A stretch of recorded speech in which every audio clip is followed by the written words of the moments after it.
अर्घान तुका जेजू, महिमान तुका जेजू, गुलाब तुका जेजू, वंदन तुका जेजू, वैभव तुका जेजू, रदान तुका जेजू, नमान तुका जेजू, प्रणाम तुका जेजू, गुलिस्तान जय जय तुका जेजू, होसाना तुका जेरुसलेम जेजू. Hallelujah hallelujah. Praise the Lord. तुमकां सुमेस्तांक बरो येवकार मागता. आयचे रिफ्लेक्शनाक प्रत्येक जावन आज आमी देवाचे उतार थोडो वेळ आमी आयकुया. बापाचे पुताचे आनी पवित्र आत्म्याचे नावी आमेन. आयचे दिसा देवाचे उतार आमकां आसूंक मेळटा. लूकाचो वांजेल 10 अध्याय वाक्य 25 तावन 30 आनी 7 म्हण आसर. लूक चॅप्टर 10 वर्स 25 to 37. ते पयले हेडिंग आसा मोग सस्नेक जिविताची वाट म्हणून. मोग सस्नेक जिविताची वाट. आतां आनी एक परिचय येता पळय एकलो शास्त्रां भितरलो एकलो येता. आज शास्त्रां भितर एकलो उठून जेजूची परीक्षा करच्या खातीर ह्या परीक्षा करच्या इराद्यान म्हणालो, मेस्त्री सस्नीक जिवीत सोडूंक हांवें कितें गरज जाय. जेजून ताका जाप दिली. ताचे सवाल केले. जेजून ताका सवाल केले. परतेक जाप दिना सवालच केले ताका जेजून. म्हणटा नियमशास्त्रान कितें बरोवन आसा, तूं तशें तें कशें समजताय. ताणें जाप दिवन म्हळें, सगळ्या तुज्या काळजान, सगळ्या तुज्या आत्म्यान, सगळ्या तुज्या सक्तेन आनी सगळ्या तुज्या मनान सर्वेस्व तुज्या देवाचो तूं मोग कर आनी तुजो करताय तसो तुज्या पेल्याचोय मोग कर. जेजून ताका म्हळें, सारकी तुजी जाप तशेंच कर आनी तूं जिवीत जोडतलें. सगळ्या तुज्या काळजान, सगळ्या तुज्या आत्म्यान, सगळ्या तुज्या सक्तेन, सगळ्या तुज्या मनान सर्वेस्पोर तुज्या देवाचो मोग कर आनी तितलें मात पावना तूं तुजो केल्ल्या बरी तुज्या पेल्याचोय मोग कर. आनीक इल्लेशे बुदवंत काय चड बुदवंत 4 कडेन म्हणटात पळय, तितल्यार तो वगेत रावन तो शास्त्री गेल्लो जाल्यार वडणें आयलें. परते सवाल करता ताका, म्हजो पेलो कोण गी म्हणून.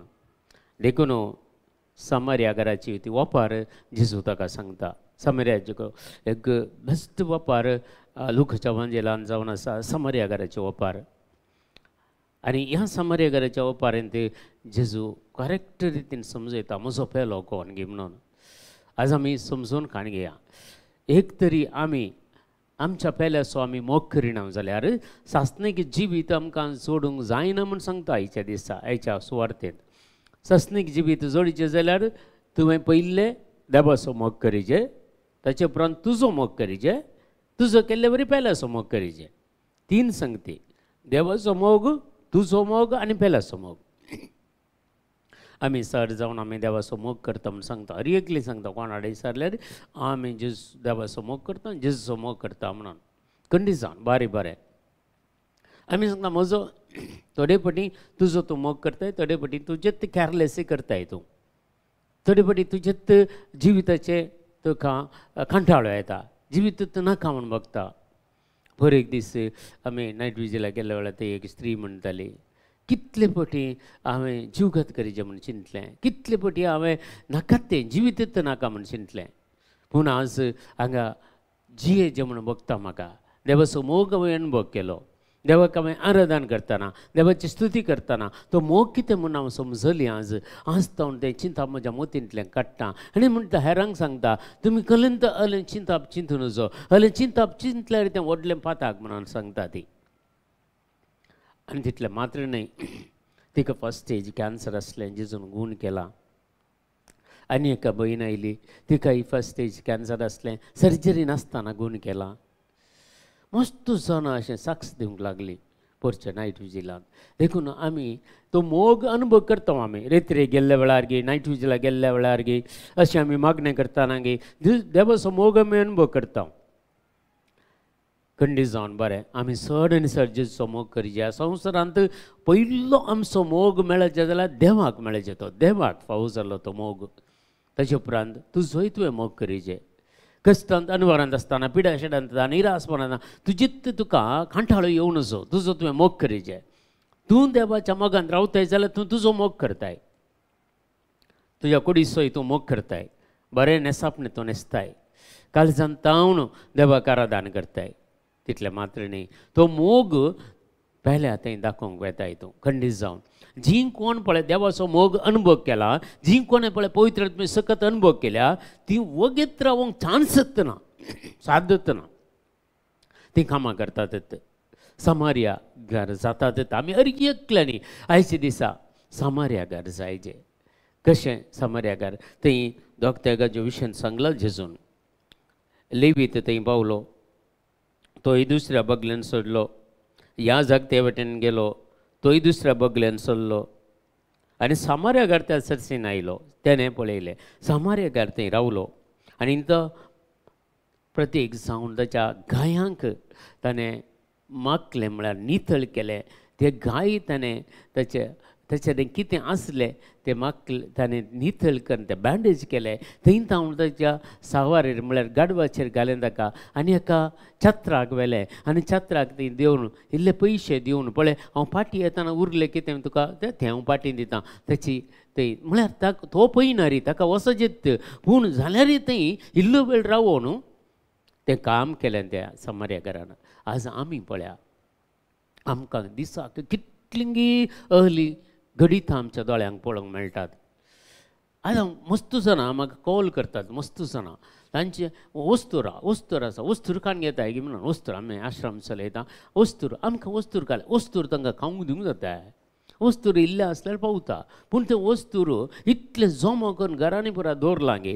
तुमी एक पळयनार येताना पळय तें बरें इल्लेशें धुवन पळय, इल्लेशें एक इस्त्री करना, थोडे वस्तूर तुमच्या गाडयेर दवरून वसाना पयन करता आसतना. कितले जाण मार्गार मेळटात वस्तूर नासतना घाल, तांचे एक तें शर्ट गी, एक ते बायल मनशां जाल्यार तुमची एक साडी गी, एक तुमचे कडेन आसले ते पॅन्ट गी, एक तें टी शर्ट गी.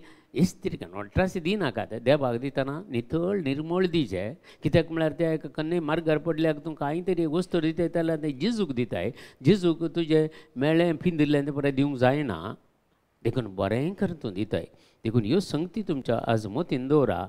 हांवें केदळे पयलें बरें येताना कितें करचें आसलें, थोडें आमी फॅमिली येताना न्ही पूण आमी थोडे फ्रेंड्स सांगाता येताना खंय मिसामाक येताना खंय रेत्रेक येताना काले करचे थोडी जेवणां आमी पार्सल करून काडून घेवची, गाडयेर दवरची आनी खंय पुरो आमकां ते मार्गार पडले मेळटात पळय तांकां एक जेवण दिवन येचें. अली बोरीं कामां कितलीं करयेत सदां एक 2 जेवणां दिवंक तूं आसता सुरू करतय जाल्यार मुखल्या दिसांनी 100 वयर जेवणां दिवचे बरी तुका देव आशिर्वाद करता. आज एक मार्गार पडल्या की एक टी शर्ट तुजें दिताय जाल्यार, एक शर्ट दिताय जाल्यार, एक पॅन्ट दिताय जाल्यार, एक साडी त्या बायल मनशेक दिताय जाल्यार मुखल्या दिसांनी मस्त दान धर्म करचे बरी देव तुका उबारता. आमी करना, आमी देवाचे आशिर्वाद जोन काडून घेवंक पाटी पडटा. आमी जेजूचो मोग करता म्हणटा पूण बऱ्यो करण्यो ते समारिया घर आमी जायना, ह्या समारिया घरान आमी जायना. आमी समजून काडून घेवचे विशय आज एक नियाळ करया.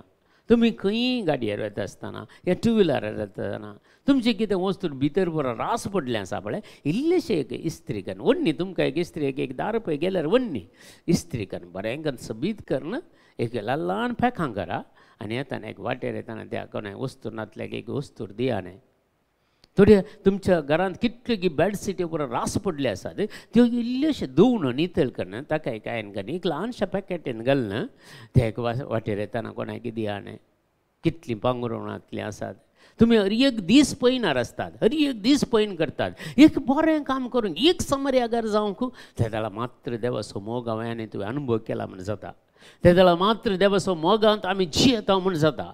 त्या वेळा मात्र हांव म्हजो मोग करता. जर त्या दुसऱ्यांचो हांव मोग करिना जाल्यार हांवें म्हजो मोग करचो खरें. हांव जर दुसऱ्यांक मोग करिना जाल्यार, हांव दुबळ्या धाकट्याच्या गरजांक पावना जाल्यार, हांव पिडेस्तांची भेट करना जाल्यार, हांव पिडेस्तांक एक मागना जाल्यार वचून तर हांवें म्हजो मोग करचो कसो साध्य ना. हांव स्वार्थी म्हणून जालें न्हय.